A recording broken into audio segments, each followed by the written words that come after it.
এভাবে দিলে সেটা ঠিক আইন সিদ্ধ হয় না। তো সেটা কি গণভোটের মধ্য দিয়ে হয়ে যায় কিনা, এবং এই গণভোট যদি নেওয়া হয়, সংবিধানে যখন একটা জিনিস, সংবিধানে যে কোনো সংস্কার যদি বাস্তবায়ন করতে হয়, সেটা আমরা জানি যে সংখ্যাগরিষ্ঠ, দ্বিতীয় সংখ্যাগরিষ্ঠ একটা ভোটের ব্যাপার থাকে পার্লামেন্টে। কিন্তু যখন আপনি গণভোটে যাচ্ছেন তখন কিন্তু আপনার এক ভোটে বিজয়ী হয়ে ভোট জয়যুক্ত হচ্ছে। সংবিধান কি সংস্কার সেভাবে আসলে হতে পারে কিনা, একটু আমি আপনার কাছে সংক্ষেপে শুনবো। ধন্যবাদ সহ-আলোচকদের সবাই সহ যারা দেখছেন সবাইকে সালাম এবং শুভেচ্ছা জানাই। প্রথম বিষয় হচ্ছে যে গণভোটের মধ্য দিয়ে সংবিধান সংস্কারের কাজটা শেষ করা অথবা ভিন্ন মতের মীমাংসা করা, এটার কোনোটার ব্যাপারেই কোনো ঐকমত্য হয়নি। প্রস্তাব ছিল, নানা কারণেই অনেকগুলো প্রস্তাব এসছে, তার মধ্যে একটা আছে আস্থার সংকট, যে আমরা আজকে যা করছি ভবিষ্যতে গিয়ে পার্লামেন্টে যে জিতবে তারা সেটাকে মান্য করবে, এটা একটা আস্থার সংকট ছিল, কারণ অতীত অভিজ্ঞতা আছে। 2 নম্বর ছিল যে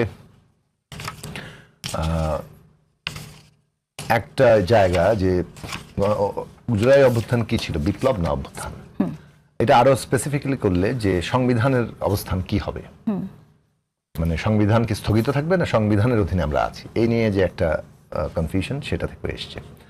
আর 3 নম্বর হচ্ছে এগুলো সবই রাজনৈতিক দলগুলোর নিজস্ব অবস্থান, যেখান থেকে রাজনৈতিকভাবে আপার হ্যান্ড নেওয়ার একটা চেষ্টা থাকে।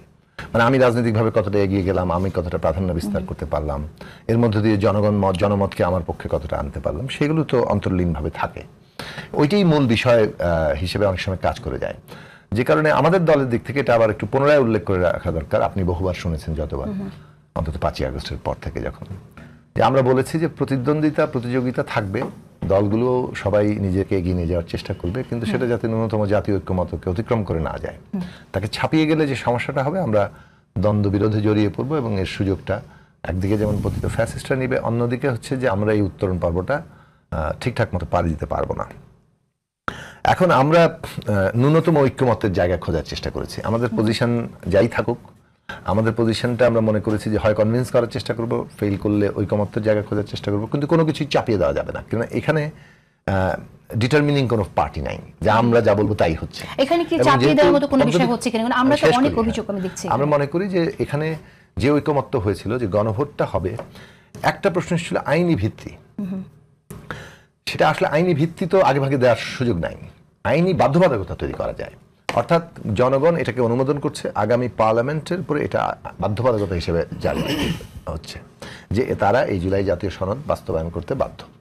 এটা একটা গণভোটের রায় কিংবা গণভোটের মধ্যে দিয়ে আমাদের অর্জন 1 নম্বর। 2 নম্বর অর্জনের কথা হয়েছিল যে গণভোটের মধ্য দিয়ে আগামী সংসদটাকে একটা এমন ক্ষমতা দেওয়া হবে যেটা তারা জুলাই জাতীয় সনদের ভিত্তিতে মৌলিক সংস্কার করতে পারবে। এটা কনস্টিটিউয়েন্ট পাওয়ারের মতো, যেভাবে কনস্টিটিউয়েন্ট পাওয়ার দিয়ে একটা গণপরিষদ কিংবা সংবিধান সভা একটা নতুন সংবিধান তৈরি করে, কিন্তু এইখানে এটাকে একটু বেঁধে দেওয়া হচ্ছে যে আপনি জুলাই জাতীয় নতুন সংবিধান করতে পারছেন না এবং জুলাই জাতীয় সনদের বাইরেও যেতে পারছেন না। জুলাই জাতীয় সনদের ভিত্তিতেই আপনার কনস্টিটিউয়েন্ট পাওয়ার থাকবে, আপনি সংবিধানের মৌলিক সংস্কার করবেন, যাতে করে এটাকে আর আদালত চ্যালেঞ্জ করতে না পারে, অন্যদিকে এর আর কোনো পরবর্তী গণভোটের প্রয়োজন না হয়। এটা হচ্ছে 2টা অর্জন। তার মানে আপনি গণভোটে যাচ্ছেন, অনুমোদন এবং একটা ক্ষমতা অর্পণ করছেন, কিন্তু নিজে এটার মীমাংসা করে ফেলছেন না গণভোটের মধ্যে দিয়ে। ফলে গণভোটের মধ্যে দিয়ে সংবিধানের মীমাংসা হয়ে যাচ্ছে না, যেটা হচ্ছে যে সংসদকে সেটা করার জন্য বাধ্য করা হচ্ছে, বাধ্যতা আরোপ করা হচ্ছে এবং ক্ষমতাও দেওয়া হচ্ছে। সংসদকে আপনি বাধ্যতার জন্য, আমি সংসদকে বাধ্য করা হচ্ছে, ঠিক আছে, কিন্তু সংসদকে বাধ্য করছেন, বাধ্যতা মানে একটা বাধ্যবাধকতার মধ্যে ফেলছেন। কোন বিষয়ে ফেলছেন? সংবিধান সংস্কারের বিষয়ে। সংবিধান সংস্কার যদি সংসদ করে তখন তো 2/3 মেজরিটি লাগবে, কিন্তু আপনি কি 2/3 মেজরিটি ভোটে সেই থ্রেশহোল্ড দিয়ে কি আপনি সেটা বাধ্য করছেন? আপনি তো গণভোটে যখন যাচ্ছেন তখন তো আপনি সিম্পল মেজরিটি নিয়ে আসছেন। আমি হতে পারছি, কারণ আমরা তো কখনো আমাদের এখানে কিন্তু এই ধরনের সংবিধান সংস্কারের এতগুলো গণভোটে অনুমোদন নিচ্ছে, এটা তো আমরা বাধ্যবাধকতা আরোপ করা হচ্ছে, কিন্তু অনুমোদন নেওয়া হচ্ছে। 2/3 মেজরিটিতে ডেফিনেটলি সংবিধান সংস্কার হবে। এখন সেখানে ধরুন ঐকমত্য অংশ আছে, সেটা তো এমনি চলে যাবে, কারণ সবাই রাজি। আর যদি কোনো দল 2/3 মেজরিটি না পায়, তখন কম্প্রোমাইজে যেতে হবে, আলাপ আলোচনার মধ্যে দিয়ে যতটুকু ঐকমত্য হয় সেইটা ওই সংবিধান সংস্কার পরিষদ কিংবা ওই কনস্টিটিউয়েন্ট পাওয়ার নিয়ে যে আইনসভা, সেটা তারা করবে। এই ছিল 15ই অক্টোবর পর্যন্ত আমাদের আলাপ আলোচনা, ঠিক আছে। এখন এই যে গণভোটটা হবে, সেটা একটা আদেশ হবে, এটার বিষয়ে আমরা বলেছি। সেই আদেশের অধীনে একটা মানে গণভোট অধ্যাদেশ কিংবা আইন করা হবে। এখন এখানে দেখুন দুটো প্রসঙ্গ এসছে, দলের নাম উচ্চারণ না করি, মানে একটা দল বলেছে যে আদেশটা দিবে হচ্ছে পরবর্তীকালে আর কি বলেছে যে আদেশটা দিবে হচ্ছে প্রধান উপদেষ্টা। আর সাধারণভাবে আপনি যখনই মানে কোনো কিছু প্রধান উপদেষ্টা, তাহলে কোন কিসের বলে আদেশ দিচ্ছেন? প্রধান উপদেষ্টা আদেশ দেওয়ার জায়গা তো সংবিধানে কোথাও লেখা নাই। তিনি কি এখন সংবিধানের বাইরে যেতে পারেন?